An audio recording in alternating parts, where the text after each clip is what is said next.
আসসালামু আলাইকুম রহমতুল্লাহি ওয়া বারাকাতুহু। বন্ধুরা, আপনারা দেখতে পাচ্ছেন এই দুইটা বাচ্চা, এই যে এখানে দেখেন, আশেপাশে দেখেন, এই যে দেখেন, এদিকে দেখেন, এদিকে কোনো মানুষ নেই, দেখতে পাচ্ছেন? তো ওরা কোথায় জানি যাচ্ছে। কোথায় যাচ্ছ তোমরা? দুধ দিয়ে আইতাম। হ্যাঁ, দুধ দিয়ে আইতাম। কই? দুধ দিয়ে আইতাম। আচ্ছা, তুমি কোথায় যাচ্ছ? আল্লাহ কিছুই বলতে পারো না।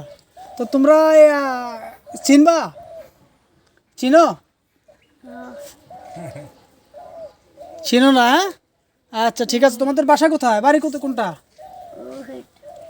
এই যে ওইদিকে বাড়ি না? আচ্ছা, ঠিক আছে। তাহলে এখন এই যে এই ব্যাগ নিয়ে যাচ্ছ, কোথায় যাবা? দুধ দিয়ে আইতাম। ফুলপুর?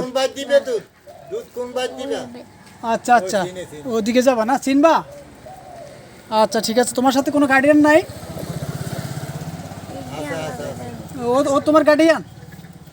আচ্ছা আচ্ছা, ও হলো এর গার্ডিয়ান। এই দেখেন, এই যে গ্রামের বাচ্চা, কোথাও আসলে আশেপাশে কেউ নেই, ওরা কোথাও যাওয়ার জন্য রেডি হচ্ছে। ওর নিশ্চয়ই কোনো ওর গার্ডিয়ানরাই ওকে হয়তো বা এই যে হাতে ব্যাগ দিয়ে দিচ্ছে যাওয়ার জন্য। আসলে এই বিষয় থেকে একটা ভিডিওটা করার একটা শিক্ষণীয় বিষয় হলো, আমরা এতটুকু বাচ্চাদেরকে কখনো একা ছেড়ে দিব না, কারণ ওরা তো কিছু বুঝে না, হয়তো পথ ভুল করে অন্য কোথাও চলে যেতে পারে। ধন্যবাদ সবাইকে। আল্লাহ হাফেজ, ভালো থাকবেন।